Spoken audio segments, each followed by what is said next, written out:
Hello viewers, இனி நம்ம பார்க்க போறது ஒன் பீஸ் எபிசோட் 633 பார்ட் 1.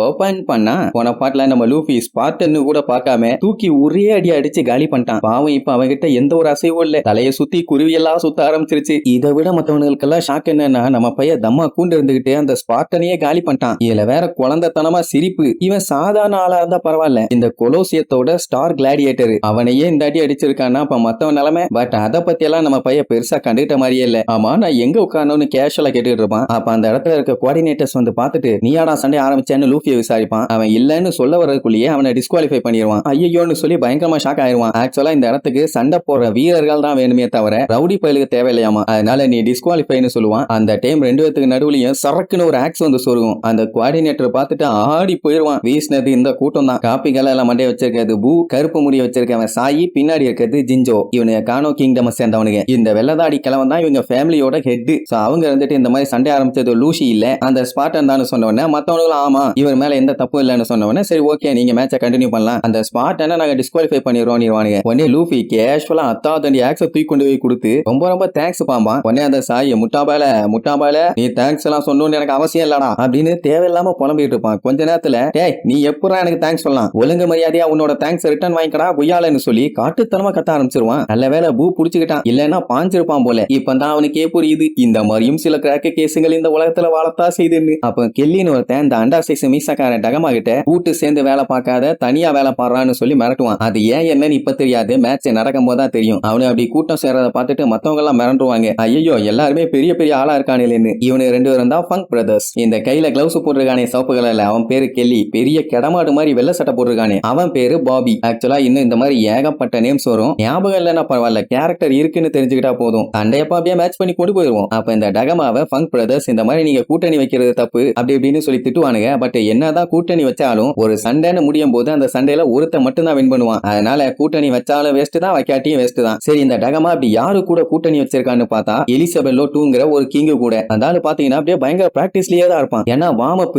அப்ப சுத்தி இருக்க இன்னும் நிறைய பேர்த்த காட்டுவாங்க. இந்த அர்க்கானே மண்டையில மண்டை வச்ச மாதிரி குள்ள ஒண்ணு போட்டுட்டு இவன் கிளாஸ் ஏ வார் கிரிமினல், ஏகப்பட்ட சி பேட்டல்ல கலந்துருக்கான். பேரு சுலைமான். இந்த அர்க்கானிலே வீங்கி போய் சப்பி போய் நெளிஞ்சு போன மாதிரி மூஞ்ச வச்சுக்கிட்டு இவனை இதுக்கு முன்னாடி பவுண்டி ஹண்டர்ஸ் நாக்க சொல்லிட்டு இருக்கவன் பேரு ஜீட்டு. முன்னாடி நெளிஞ்ச குண்டால கண்ணாடி போட்ட மாதிரி இருக்கானே இவன் பேரு அப்துல்லா. அடுத்து இவன் ஒரு ஃபேக் அட்வென்ச்சர், இவன் பேரு அர்லும்பஸ். அதுக்கப்புறம் டோஃப்ளமிங்கோ ஃபேமிலில இருந்து ஸ்பான்சர் பண்ண ஒருத்தன் தான் இவன் பேரு பெலமி. ஞாபகம் இருக்குதா, காலு கையின்னு ஸ்பிரிங்கா மாத்தி சரக்குன்னு பாஞ்சு போவானே, லூஃபி கிட்ட ஒரே அடியில மாட்டானவன். அடுத்து இருக்கிறது பைரட் நோபல், இவன் பேரு கேவண்டிஷ். அடுத்து இருக்கவன் கிறுக்கு பிடிச்சவன், இவன் பேரு பார்ட்டலோமியோ.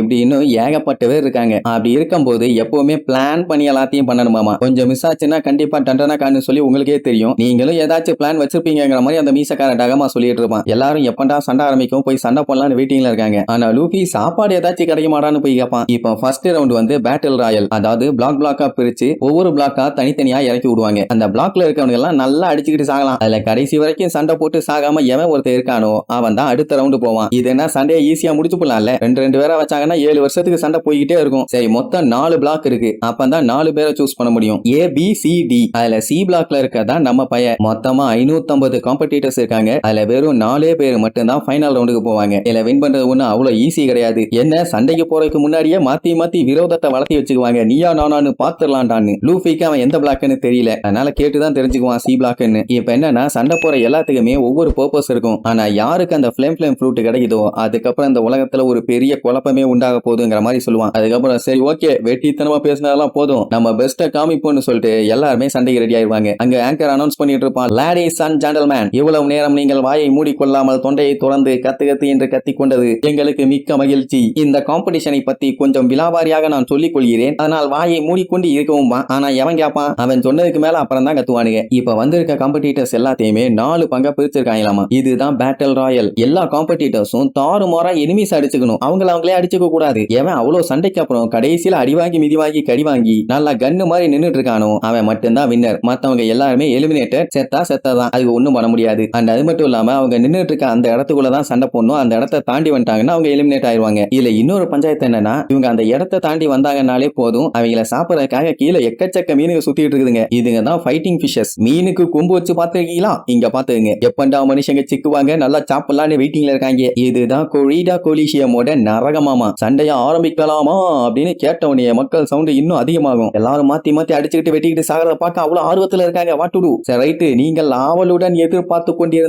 ஆடலும் பாடலும் வச்சு பேட்டில் ராயல் ஃபர்ஸ்ட் ரவுண்டு கொரிடா கொலிசியம்ல ஆரம்பிக்க போது 137 காம்படிட்டர்ஸ் அடிச்சுக்கிட்டு சாகுங்கடா டேன்ட்டு மணி அடிச்சு விடுவாங்க. அவ்வளவுதான். அதுக்கப்புறம் நடக்கும் பாருங்க சண்டை. இவன் அவன் வெட்டுவான், அவனை இவன் வெட்டுவான், இவங்க ரெண்டு பேரும் இன்னொருத்த வெட்டுவான். எப்படியே மாத்தி மாத்தி சண்டை போட்டுக்கிட்டு தண்ணியில எல்லாம் தள்ளி விடுவானுங்க. எல்லாம் அவ்வளவு கத்துவாங்க. எல்லாரும் மாத்தி மாத்தி வெட்டிக்கிறத பார்க்கும்போது அவ்வளவு என்ஜாய்மெண்ட் போல. அப்படியே அந்த மொத்த கொலிசியமுமே அதிர்ற அளவுக்கு சண்டையை நடக்கும். மக்கள் கத்துற சவுண்டும் கேட்கும். அப்படியே கட் பண்ணா லூஃபி அந்த ஆர்மர் அது இதுன்னு வச்சிருப்பாங்கல்ல, அந்த ரூமுக்கு வந்துருவான். அங்க பார்த்தா ஏகப்பட்ட வெப்பன்ஸ் இருக்கும். அதை பார்த்துட்டு லூஃபிக்கு சந்தோஷம் தாங்க முடியல. எதை வேணாலும் யூஸ் பண்ணலாமான்னு கேட்டா தாராளமா யூஸ் பண்ணலாம்னுவா. அந்த டைமுங்கும் போது கைரோஸ்னு அங்க ஒரு சிலையை பார்ப்பான். அதை பார்த்துட்டு எனக்கும் இந்த மாதிரியே ஆர்மர் வேணும்பா. அந்த டைமுங்கும் போது எவனோ ஒருத்தன் அங்க இருந்து நடந்து வருவான். அவனை பார்த்துட்டு அங்க இருக்க பொண்ணுங்கெல்லாம் மயங்கி பொத்து பொத்து பொத்துன்னு விழுவாங்க. இதுக்கு பேரு தான் அழகுல மயங்கிறது. லூஃபி அதெல்லாம் கண்டுக்கிற மாதிரி இல்ல. எதை போட்டுக்கலாம், இதை போட்டுக்கலாமா, அதை போட்டுக்கலாமான்னு சண்டைக்கு போற மாதிரி தெரியல. பயங்கரமா அலங்காரம் பண்ணிட்டு இருப்பான். அப்படியே ஏகப்பட்ட ஐட்டத்தை அங்க அள்ளி நிரப்பிட்டு இருப்பானா. நீங்க அந்த கேவண்டீஸ்வரரை பார்த்துட்டு எல்லாம் மயக்கம் போட்டு விழுந்த உடனே என்ன ஆச்சு எல்லாத்துக்கும், ஏன் அப்படி லேடிஸ் எல்லாம் மயக்கம் போட்டு விழுகிறாங்கன்னு சொல்லிட்டு அங்க இருக்கவங்க எல்லாத்துக்குமே பயங்கர ஷாக்கு. அப்ப அந்த கேவண்டீஸ் வந்ததை பார்த்துட்டு இவன் இன்னும் உயிரோட இருக்கானான்னு ஷாக்கா கேட்பாங்க. இதுதான் ட்ரெஸ்ஸிங் ரூமான்னு வந்த உடனே லூஃபியை பார்த்துட்டு, என்ன தம்பி நீ கிளாடியேட்டரா,